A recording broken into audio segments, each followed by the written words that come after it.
Hey everybody, Sean here from VidGamiac.com. Here we are today back in the Walking Dead DLC for Dead by Daylight, going for the Adept Michonne achievement. This one's going to be done from the Survivor side. You are going to need to grab Michonne from either the DLC pack or from the in-game store. You're also going to need to get her to a minimum of level 10 to open up 3 free perk slots. The achievement is to escape a game only having a loadout of her 3 unique perks. The perks you want to run and only run are going to be Conviction, Last Stand, and then finally Throwdown, which is going to be a teamwork perk. Make sure you leave the 4th slot empty if you have that available to you, and you can do whatever you want for items, add-ons, or offerings. Make sure you get into a game and then try to escape using this build. Now, unfortunately, this is going to be another character whose loadout isn't going to be super useful, so I'm going to definitely recommend that you stick to your good old Dead by Daylight fundamentals for the most part. Now, if you do want a quick breakdown on how the perks are going to work, this is going to be the way of the build. First perk is going to be able to be used once you have performed at least one healing action. So it is going to take you a while into the game before you do get this ability, but the way it's going to work is once you have performed one healing action and you get downed, you're going to recover your little recovery bar about a quarter of the way before you can use it. Once you use it, you should be able to pick yourself up from a downed state.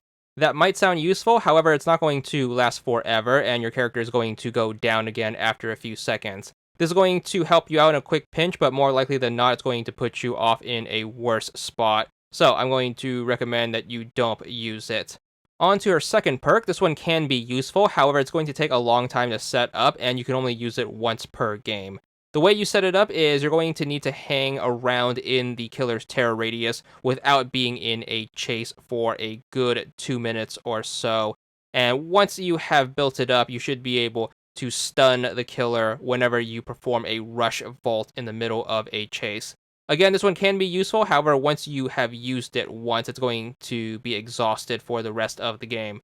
So if you are lucky enough to have built it up, make sure you do take advantage the one time it does kick in whenever you are in a chase. As for her third and final perk, this one can be useful. However, once again, it's going to be very situational. The way this is going to work is whenever you stun the killer with a pallet or blind them with a flashlight, any nearby teammates are going to get the endurance status condition, which is going to allow them to take an extra hit if they are injured. Again, this one can be useful, however, more likely than not, the killer is going to stay focused on you whenever you are in the middle of a chase, which is going to be when you are going to be stunning them or blinding them. So again, take advantage of it when it does come up, however, it's not something you can really force. Now, despite the usefulness of the build, your goal at the end of the day is to just escape the game, so make sure you try to look for either one of the 2 exit gates to escape from, or you could take the hatch if that situation presents itself.